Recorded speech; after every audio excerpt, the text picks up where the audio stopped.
The first time I stepped onto the tarmac at Fort Ravenwood, I felt every eye on me, and every one of them judging me. My boots scuffed against the gravel as Drill Sergeant Miller barked orders I barely had time to hear. "Private Hayes, what is this? You call this attention to detail?"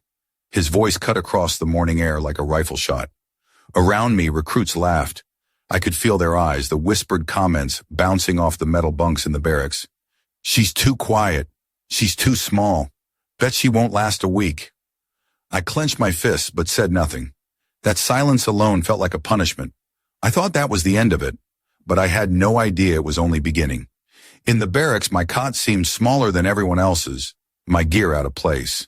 I lined my boots like I'd been taught, triple-checked my uniform folds, but that only drew more snickers. Private Larson nudged his buddy, pointing at my neatly packed duffel. "What, she thinks she's some elite spy? Look at this amateur setup." I looked down, keeping my posture straight. I didn't respond. I just kept breathing, letting the sharp Montana air fill my lungs, trying to remind myself I belonged here as much as anyone. Miller circled the room like a predator, his polished boots echoing against the concrete floor. "Hayes, stand up. Explain why your shirt isn't tucked perfectly at this angle." I obeyed, feeling the flush of humiliation creep across my neck. Around me, the other recruits stifled laughter. My hands were steady, though my heart raced. One wrong move and I knew I'd be mocked further, or worse, punished. Somewhere in the corner, Lieutenant Ramirez's eyes flicked toward me. Quiet, observant, he didn't say a word. But I felt it, the faintest recognition, a hint that someone noticed I was being singled out unfairly. At the morning roll call, Miller didn't hold back. "Private Hayes, your cadence is sloppy. You think this is some summer camp?" His voice cut deep, not because of the words, but because everyone was watching. Every recruit's glance felt like a spotlight on my failures. My face remained still, but inside I wanted to curl up, vanish, disappear. I thought about my hometown, about how no one believed I could make it into the military because I wasn't from a military family, because I didn't speak with a certain accent, because I looked ordinary. During drill exercises, the humiliation continued. I dropped a rifle magazine slightly out of sync, and Miller's sharp bark made my ears ring. "Hayes, again! Do you even want to be here?" The other recruits exchanged smirks, a chorus of disbelief. I felt my hands tighten around the stock, my jaw set. I didn't want to argue, didn't want to defend myself. I just kept going, step by step, beat by beat. I thought maybe if I stayed quiet, if I did everything right, they'd see my worth eventually. Lunch in the mess hall was no relief. I poured my tray of food with hands that refused to tremble, but Private Larson and Corporal Watts leaned over, dropping a napkin near my boots, smirking as if I'd failed before I even sat down. "Nice uniform, Hayes. Did you steal that from the Lost and Found?" Their laughter bounced off the walls, the clatter of trays punctuating their mockery.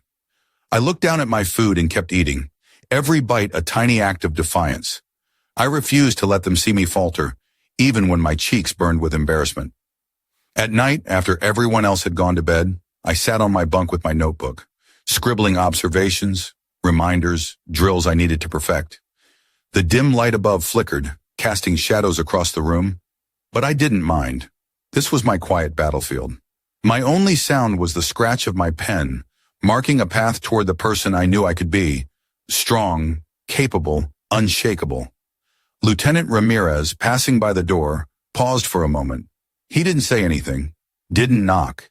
He just let his gaze linger, a quiet acknowledgement that perhaps there was more to me than anyone else could see. I thought back to the early morning, to Miller's shouted commands, to the laughter of recruits. Every insult, every glance that made me feel smaller than I was, only sharpened something inside me. I didn't yet know how it would emerge, or when, but I felt it building, a steady, relentless determination that wouldn't be silenced. Something was coming, I just didn't know exactly what yet. What I never expected was that this small, underestimated version of myself was only the beginning of the story. That every smirk, every harsh word, every roll of the eyes was setting the stage for a moment that would flip the world I thought I knew. And when that moment arrived, nothing would be the same. If this story resonates with you, Don't forget to hit the like button and subscribe to the channel so you won't miss the next chapters of this journey. The next morning, I woke to the clatter of boots and the sharp whistle of the morning reveille, my body still aching from the previous day's humiliation. Every muscle ached. My mind weighed with the memory of Miller's smirks and the whispers from the recruits in the barracks. But I didn't let myself falter. I pulled on my uniform, tucked my shirt meticulously, and tightened my boots until they gleamed. I told myself, this time, it's not about proving them wrong, it's about proving me right. Drill started in the damp morning air. The sky hung low, heavy with clouds, and the wind bit at our faces as if testing our resolve. I followed the cadence, my lungs burning with each command. Larson and Watts, those two who thrived on mockery, didn't waste a second. Look at Hayes trying to keep up. Bet she trips again today. Their laughter stung, but I kept moving, keeping my pace, refusing to meet their eyes. I felt Ramirez's gaze on me, calm, watchful. It was the only thing keeping me tethered to sanity. By the time Chow Hall opened, I was soaked for morning drills. My tray was ready, the food unappetizing in its fluorescent glow. But I sat alone, eating quietly. Larson leaned over again, smirking. You really think sticking around after drills makes you special? You're just a tiny cog, Hayes. That's all you'll ever be. I paused, fork midair, took a slow breath, and let my eyes scan the room. I didn't argue. I just finished eating, leaving the smallest crumbs behind, as if I'd never been there. The silence that followed from those mocking words felt like a small victory. In the afternoon, weapons inspection was scheduled. The metal clinked, boots lined with precision, and uniforms starched to perfection. I moved through the process, checking every rifle, cleaning each component with practiced care. Miller barked orders at everyone, his temper sharp as ever. Hayes, your rifle rack is crooked, again! The snickers from other recruits were audible. I straightened the rack, fixed it to exact specifications, and waited. I could feel the tension in the air, the eyes of my peers on me, expecting another stumble. I didn't give them one. A flicker of surprise passed over Ramirez's face, subtle but real, as if he couldn't quite believe I had done it right on the first try. Evening drills were worse. Rain started falling hard, soaking our uniforms as we ran laps and repeated exercises until our shoes squelched in the mud. Larson shouted something about my pointless effort, but the sound was distant to me. I kept moving, counting each step, each breath, each heartbeat as if I were marking my own rhythm against the chaos around me. For the first time, I felt a small sense of control, a quiet strength building beneath the humiliation. Back in the barracks, I cleaned my gear, carefully drying each piece, arranging everything perfectly despite my exhaustion. Ramirez passed by the doorway again, giving a slight nod, a gesture almost invisible. But it mattered. It told me someone saw my effort. Someone noticed I wasn't just a recruit to be mocked. It was validation, silent but undeniable. Night fell and the barracks were quiet except for the low hum of heaters and the occasional snore of exhausted recruits. I opened my notebook again, reviewing drills, taking notes on mistakes, and planning strategies for tomorrow. My hands shook slightly, but my mind was steady. I was shaping myself into someone they couldn't ignore, someone who didn't need their approval to exist. I thought about the morning, about Miller's barking, Larson and Watts laughing, and the impossible weight of their judgment. But I also thought about Ramirez's quiet acknowledgement and the possibility that maybe, just maybe, my work wasn't invisible. A week into this routine, the tipping point came. The instructors announced a surprise field exercise designed to test problem-solving under pressure. Recruits were paired into squads, and I was thrown in with Larson, Watts, and a few others who had openly mocked me all week. The tension in the squad was palpable. Larson muttered under his breath, "Guess we get stuck babysitting Hayes today." I ignored him, focusing on the map and the objectives. I knew every path, every checkpoint, every procedure from meticulous notes and silent observation. The exercise started with controlled chaos, smoke grenades, simulated enemy fire, and confusing comms failures. Larson panicked the moment the first signal dropped. Watts froze. I could see the fear in their eyes. Without thinking, I took command. Move left. Cover that ridge. Larson, check the rear. Watts, keep the comms open. My voice was steady, even commanding. And for a moment, the squad froze. Not in defiance, but in disbelief. Ramirez, observing from a distance, raised an eyebrow. The squad stumbled, struggled, but I guided them through each obstacle. When a simulated casualty appeared near a cliff edge, I didn't hesitate. I coordinated the rescue, directing Larson and Watts with precise instructions, keeping both the imaginary injured and my squad safe. It was tense, nerve-wracking, and every command had to be perfect. Sweat stung my eyes, mud caked my boots, but I kept moving, relentless. By the final checkpoint, the twist came. A system malfunction halted the squad's progress. Equipment failed. Communication lines went dead. Everyone froze. Larson panicked again. Watts cursed. I didn't hesitate. I tapped into my observations from the past week, used the terrain, and improvised a solution that no one expected. I rerouted signals manually, coordinated the squad's movement by hand signals and positioning, and completed the objective. Silence followed the final simulation. The other recruits gaped. Larson's smirk was gone. Watts's mouth hung open. Miller's eyes widened. And Ramirez. He didn't speak. He just looked at me. Something between awe and recognition in his expression. For the first time, I saw the effect of my quiet endurance. The hours spent in rain, the scrutiny, the humiliation, it all mattered. The squad that laughed at me, the instructor who barked at every minor flaw, even the recruits who doubted me, were now looking at me differently. The respect wasn't loud or verbal yet, but it was there, simmering beneath the surface. A shift had begun. I had earned the first hint of real authority, not through arrogance or confrontation, but through relentless, quiet strength. As we marched back to the barracks, my body exhausted but my spirit alive, I realized something. The perception of weakness was often louder than the reality of strength, and those who judge too quickly rarely see the full measure of what someone can endure. Ramirez gave me a small, almost imperceptible nod, and I returned it. I didn't need applause, just acknowledgement that my effort had been seen and that perhaps the tide was turning.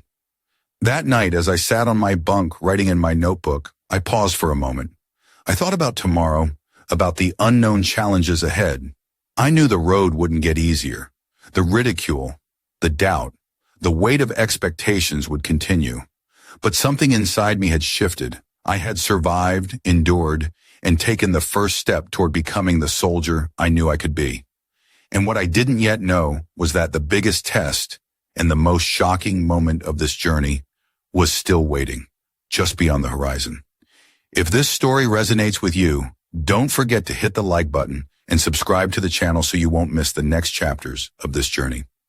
The sun hadn't even risen when the alarm blared across the base. I jolted upright, heart hammering, feeling the familiar sting of exhaustion mixed with anticipation. Today wasn't just another drill. It was the final field exercise before evaluation week, a test meant to expose weaknesses, break pride, and reveal who could really lead under pressure. My bunkmates snickered as I tightened my boots. Larson's shadowed smirk already lingering in my memory. Watts muttered something about praying Hayes doesn't mess up again. I ignored them, sliding the map into my pocket and grabbing my gear. Ramirez's eyes met mine as we headed to formation, quiet, steady, and as always, watching. The briefing was short, terse. Captain Ellis, a towering figure with a reputation for harsh scrutiny, outlined the mission. We were to infiltrate a simulated hostile zone, extract sensitive intel, and return without a trace. Every detail mattered: navigation, timing, stealth, teamwork. But I noticed a twist that others didn't. The intel would be protected by an unpredictable electronic countermeasure system, one designed to confuse and delay teams. A test, yes, but more than that, a trap for anyone who thought luck alone would carry them. I swallowed hard. This was it, the moment I had prepared for in silence. Our squad was tasked to move in pairs. Larson, grumbling and eyeing me with barely concealed disdain, was paired with Watts. I fell in beside Ramirez. The other teams moved out, boots crunching gravel, radios buzzing, the smell of wet earth filling the air. My hands were steady, my breath measured. I felt the weight of every sneer, every whispered insult from the past weeks pressing down. But instead of breaking me, it grounded me. I had learned in rain-soaked drills and endless hours of prep that control over myself was more important than control over anyone else. The first obstacle came quickly. A series of tripwires simulated an enemy trap. Larson and Watts stumbled, cursing and panicking, while I moved with precision, guiding Ramirez through a narrow path. Careful, left foot, now right, I whispered, more to myself than to him. He followed silently, eyes scanning my movements, noting each step. We cleared the trap without alerting the electronic sensors. From a distance, I could see Larson and Watts triggering alarms, scrambling like children caught in a prank. The mix of panic and disbelief on their faces sent a small, satisfying shiver through me. Not gloating, just acknowledgement that my preparation had substance. The next phase involved crossing a shallow river under simulated gunfire. Bullets clanged, echoes of shouted commands filled the valley. Larson shouted, "Hurry, Hayes! Don't hold us back!" My eyes flicked toward him. I ignored the insult, focused on the river, feeling each current as it tugged at my boots. Ramirez followed my lead. Step by step, we maneuvered silently, strategically, timing each move to avoid detection. By the time we reached the far bank, Larson and Watts were flailing, soaked, coughing, and fuming. Their sneers had turned into angry, desperate glares, but I didn't react. I didn't need to. Then came the twist. The electronic countermeasure kicked in. Every digital device in the exercise went haywire. Communications failed. Mapping apps scrambled. The simulators made false alerts. Chaos erupted. The other teams froze. Larson's first instinct was to blame me, shouting over the interference. "Great. Now it's your fault, Hayes. What did you touch?" I took a deep breath, scanning the instruments and recalling Ramirez's whispered suggestions from weeks ago about using manual navigation backups. I grabbed the portable compass, charted a new route, and calmly instructed Ramirez on silent hand signals. Step by step, we adapted. The real shock came when we reached the simulated enemy base. My squad had the advantage, but Larson insisted on charging ahead, triggering alarms. An enemy unit responded, and the simulation escalated into what felt like real danger. I could see panic flare in Larson and Watts. They wanted to retreat. I clenched my fists, forced the calm over my rising pulse, and shouted, "Listen, follow my lead, or we fail the mission." The sound of my own voice steadied me as much as it did them. I used every observation, every small detail learned from previous humiliations, to guide the squad through cover, across ridges, into the heart of the enemy zone. At the final checkpoint, the moment of truth arrived. The simulated vault containing the intel was electronically locked, and the system demanded a biometric override, a measure I had memorized from a chance observation during a maintenance briefing. My heart raced. I glanced at Larson, expecting derision, but all I saw was hesitation. I stepped forward, bypassed the scanner, and in seconds the system accepted the override. Lights flashed green. The rest of the squad froze, staring, jaws tight. My hands were steady, my breath even. Ramirez gave the smallest nod of recognition, eyes wide but composed. The power dynamic had shifted. I wasn't just part of the squad anymore. I was leading it, commanding its survival, its success. The return to base was tense. Larson muttered under his breath, "I can't believe that worked. Hayes actually did it."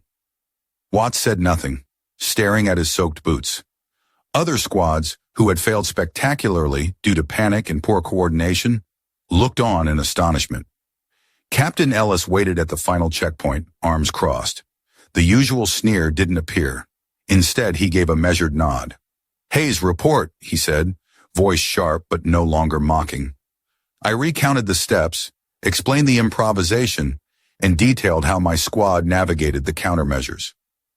Every word was precise, every action justified. Ellis didn't respond immediately. The silence was deafening.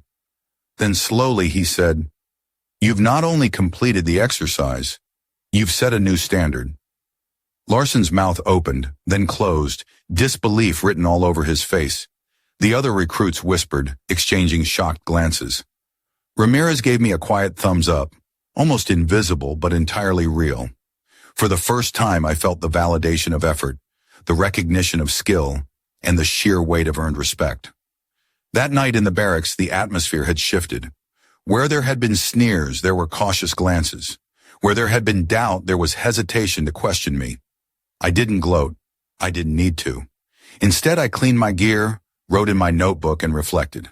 The past weeks, the rain, the mockery, the endless drills, they had all built to this moment. My quiet strength had transformed into undeniable competence. But even in the quiet satisfaction, a new tension lingered. I knew this was only the beginning. The squad would respect me now, but challenges loomed larger, stakes higher. Someone somewhere would attempt to test me again, push me further, and I would be ready. As I lay on my bunk that night, the distant hum of the bass outside my window, I allowed myself a small, fleeting smile. I had endured, adapted, and commanded in the face of chaos. The shocking reversal had arrived. The underdog now led. And I knew deep down, the most pivotal moment of my journey, the one that would truly define me, was still waiting just around the corner. If this story resonates with you, don't forget to hit the like button and subscribe to the channel so you won't miss the next chapters of this journey. The morning sun streamed through the narrow barracks windows, catching the dust motes like tiny soldiers at attention. I was already up, packing my kit, my hands moving on autopilot. The events of the field exercise yesterday still played in my mind. Larson's stunned face, Watts's silent fury, and the rare acknowledgement from Captain Ellis. For the first time, I felt that my skill had been seen, but the shadow of yesterday's shock hung heavy. Respect earned, yes, but also envy brewing, ready to erupt. Breakfast in the chow hall was different. The usual chatter, the clinking of trays, the teasing and whispering, all had a new edge. Larson slid past, muttering something under his breath, his eyes cold. "You got lucky," he said, loud enough for others to hear. "That's all."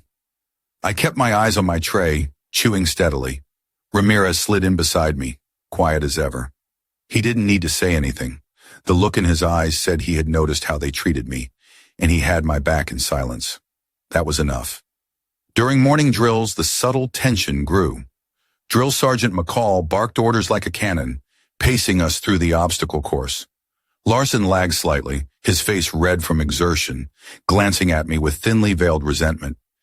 Every misstep he made drew whispered laughter from the other recruits, but I focused on my own rhythm, each movement precise, calculated. My muscles burned, but my mind stayed steady. This was no longer about proving them wrong. It was about mastering myself, controlling my response under pressure. The real test came in the communications exercise. A simulated mission scenario placed us in a remote outpost, isolated, forced to maintain a secure line under heavy interference. Larson insisted on taking the lead, overriding my guidance from the previous exercise. I tried to intervene, calmly suggesting alternatives, but he waved me off. "Relax, Hayes. Watch and learn," he said, smirking. His arrogance, the same that had humiliated me weeks ago, ignited a quiet determination inside me. I could see the first cracks forming in his overconfidence. As the hours passed, chaos unfolded. The interference was stronger than expected. Signals dropped, radios static-filled, digital maps scrambled. Larson's team struggled, shouting over one another. I remained focused, quietly instructing Ramirez on alternative routing, improvising hand signals, and using redundant codes to maintain order. Slowly, our small unit adapted, staying silent, efficient, cohesive. The contrast between our methodical movement and Larson's floundering squad became undeniable. Then came the pivotal moment, the simulated enemy's trap. A series of alarms went off, signaling a breach. Larson panicked, ordering a retreat, but the data indicated they were heading directly into a dead zone. I stepped forward, voice firm, carrying the authority built from the prior exercise. "Stop! Listen! Follow me!" I commanded. There was hesitation, eyes darting, tension stretching the air. Larson's jaw tightened. He wanted to argue, to reassert dominance, but the squad looked at me, the quiet leader they hadn't recognized before, and followed. Step by step, we navigated the dead zone, avoiding the simulated threat. Ramirez executed every silent cue I gave, reinforcing the movement. Larson's defiance waned, replaced by a grudging acknowledgement of strategy over brute confidence. By the time we reached the extraction point, the entire squad was in awe. The mission had been completed flawlessly, not because of luck, but because of precise, deliberate action.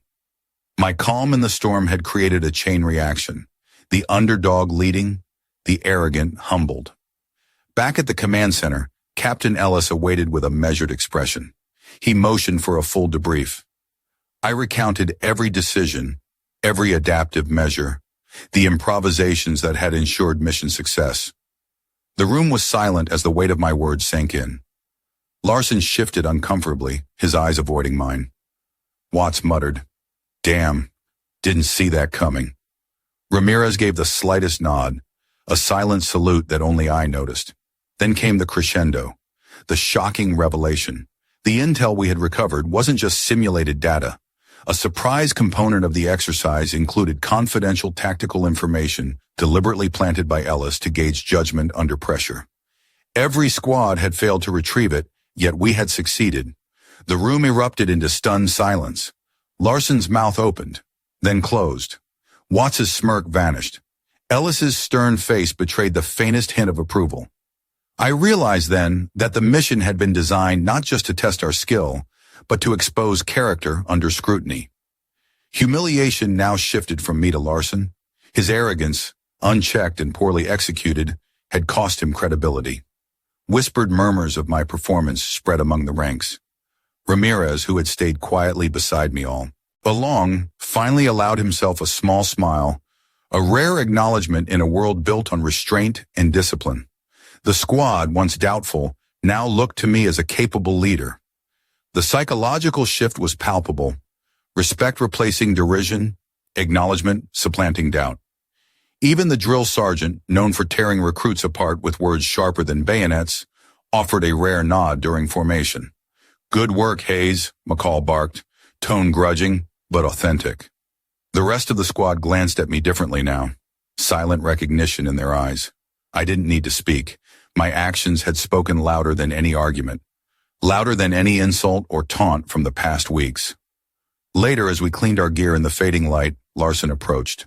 His voice was low, strained. "Hayes, I underestimated you. You led us right through it. I owe you an apology." I didn't smile, didn't respond immediately. Instead, I simply nodded, letting the weight of silence do the work. Words were unnecessary. Our shared experience had rewritten the hierarchy, altered perception, and forged a reluctant respect. That night, lying in my bunk, the quiet hum of the base surrounding me, I reflected on the day. The mockery and underestimation had been replaced by acknowledgement. The silent supporter, Ramirez, had proven invaluable. The antagonist, Larson, had been humbled. The mission's outcome had redefined me, not in a boastful sense, but in an undeniable demonstration of skill, resilience, and leadership. A small, persistent thought lingered at the edge of my mind. If this was the moment that redefined my peers' perception, what challenges still awaited? I knew the journey wasn't over. The most critical tests, the ones that would truly cement respect and command, were still ahead. But for now, there was a quiet satisfaction, a sense of justice, and a first glimpse of the authority I had earned through perseverance, endurance, and strategic acumen. And deep down, I knew the next chapter would demand even more. From me, from the squad, from every lesson I had fought to internalize. The path forward was uncharted, yet I felt ready, grounded in the knowledge that resilience and integrity always leave a mark where arrogance cannot.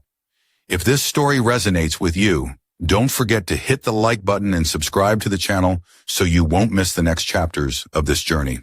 The morning air at Fort Braddock was crisp, carrying the metallic scent of rain and diesel. I walked across the parade grounds, boots clicking against the concrete, the hum of helicopters in the distance marking the rhythm of base life. Everything felt sharper today, quieter, almost expectant, as if the base itself was holding its breath. The events of the past weeks had changed me, subtly, in ways that others were only beginning to notice. Even Larson, once so quick with a smirk, now gave me a cautious nod from across the field. Inside the operations center, monitors flickered with live feed drills and status updates. I sat quietly at a terminal, scanning reports, my fingers tracing the lines of data with practiced precision. Ramirez, ever the silent observer, leaned against the wall watching. His presence was comforting, a reminder that someone understood the weight of what I carried. Skill, responsibility, and the quiet scars of past misjudgments. The calm was shattered when Captain Ellis strode in, the intensity in his eyes cutting through the room. "Hayes, we've got a situation," he said, urgency thick in his voice. A high-level exercise had gone off script. Our simulated intel had been compromised, and a rapid response was needed. All eyes turned toward me. The weight of command settled on my shoulders instantly. This was the test, not of raw skill, but of trust earned, of authority silently acknowledged. Larson tensed beside me, muttering under his breath, "Don't screw this up." I ignored him. Every movement, every decision had to be deliberate. The squad was tight, waiting for direction. I gave orders calmly, clearly, channeling the lessons learned through countless drills, mockery, and silent struggle. My voice carried authority now, not arrogance, not bitterness, just fact, the simple truth of competence. The scenario escalated quickly. Simulated enemy positions were shifting faster than our tracking systems could follow. Units were at risk, communications compromised. I coordinated through radio, hand signals, and rapid code adjustments, leading the squad with precision. Every mistake Larson made, every hesitation, only underscored the transformation in perception. The tables had turned. Respect replaced derision. Eyes once filled with doubt now followed me without question. Then came the moment that silenced everyone. A critical feed revealed that an insider error had left one squad exposed. Without hesitation, I rerouted support, isolated the vulnerability, and issued orders that ensured every unit's safety in the simulation. The command room froze as monitors showed the imminent disaster neutralized in real time. Larson's jaw dropped. Watts's smug grin evaporated. Even Captain Ellis exhaled, visibly relieved. The reversal was total. Power, control, and respect had shifted unmistakably. After the exercise, the room buzzed with whispers. Larson approached, face flushed, but with a sincerity I hadn't expected. "Hayes, I misjudged you. You've got my respect."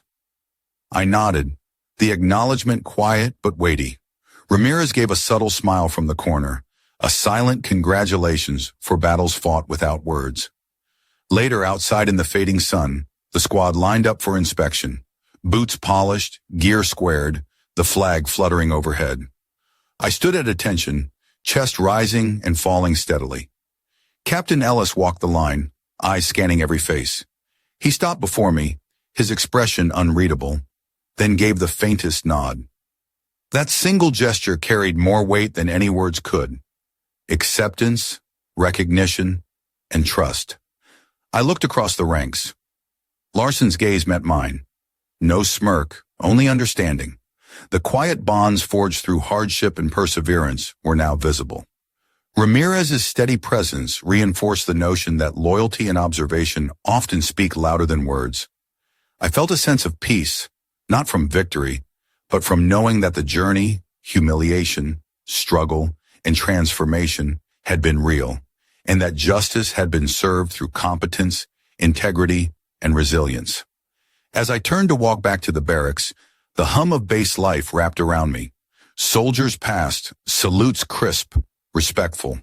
There were no grand speeches, no declarations, just quiet acknowledgement that true strength and honor are earned in the shadows, through trials unseen and revealed in moments of action.